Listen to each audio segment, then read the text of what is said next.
Hello കൂട്ടുകാരെ, ഏറ്റവും പ്രിയപ്പെട്ട നമ്മുടെ സത്യ സ്റ്റൈൽ പരിപ്പ് കറി എങ്ങനെ റെഡിയാക്കാമെന്നുള്ള ഒരു റെസിപ്പിയുമായിട്ടാണ് ഞാൻ വന്നിരിക്കുന്നത്. അപ്പോൾ അത് എങ്ങനെ റെഡിയാക്കാമെന്ന് നോക്കിയാലോ. ഇവിടെ ഞാനൊരു ഫ്രൈങ് പാൻ അടുപ്പത്ത് വെച്ചിട്ടുണ്ട്. അതിലേക്ക് നമുക്ക് ചെറുപയറിൻ്റെ തോല് കളഞ്ഞ പരിപ്പാണ് എടുത്തിരിക്കുന്നത്. എന്നിട്ടൊന്ന് ജസ്റ്റ് ചൂടാക്കി കൊടുക്കാം കേട്ടോ. ചൂടായി വരുമ്പോൾ അതിൻ്റെ കളറൊക്കെ ഒന്ന് മാറി വരും. ആ സമയത്ത് നമുക്ക് ഫ്ലെയിം ഓഫ് ചെയ്തിട്ട് ഇത് തണുക്കാനായിട്ട് ഒരു പാത്രത്തിലേക്ക് മാറ്റി കൊടുക്കാം. എന്നിട്ട് നന്നായിട്ട് കഴുകി നമുക്ക് എടുക്കാവുന്നതാണ്. കഴുകിയെടുത്ത പരിപ്പും ആവശ്യത്തിന് മഞ്ഞളും വെള്ളവും ചേർത്ത് കുക്കറിലിട്ട് വേവിച്ചെടുക്കാം. ഈ സമയം കൊണ്ട് നമുക്ക് ഇതിനാവശ്യമുള്ള അരപ്പ് റെഡിയാക്കി എടുക്കാവുന്നതാണ്.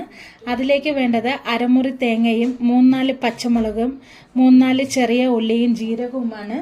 ഇത് നന്നായിട്ട് അരച്ചെടുത്തിട്ട് വരാം. ഇനി വെളുത്തുള്ളി വേണമെന്നുള്ളവർക്ക് 2 അല്ലി വെളുത്തുള്ളി കൂടി ചേർത്ത് എടുക്കാവുന്നതാണ്. എന്നിട്ട് പരിപ്പ് വെന്തിട്ടില്ലെങ്കിൽ നമുക്കിങ്ങനെ ഒരു സ്പൂൺ കൊണ്ട് ഉടച്ചു കൊടുക്കാവുന്നതാണ്. ഏകദേശം പരിപ്പ് റെഡി ആയിട്ടുണ്ട്. ഈ സമയത്ത് നമുക്ക് അരച്ചു വെച്ചിരിക്കുന്ന മിശ്രിതം അതിലേക്ക് ഇട്ട് കൊടുക്കാം. എന്നിട്ട് ആവശ്യത്തിനുള്ള ഉപ്പ് കൂടി ഇട്ട് കൊടുക്കാം. കുറച്ച് വെള്ളം കൂടി ചേർത്ത് കൊടുക്കാവുന്നതാണ്.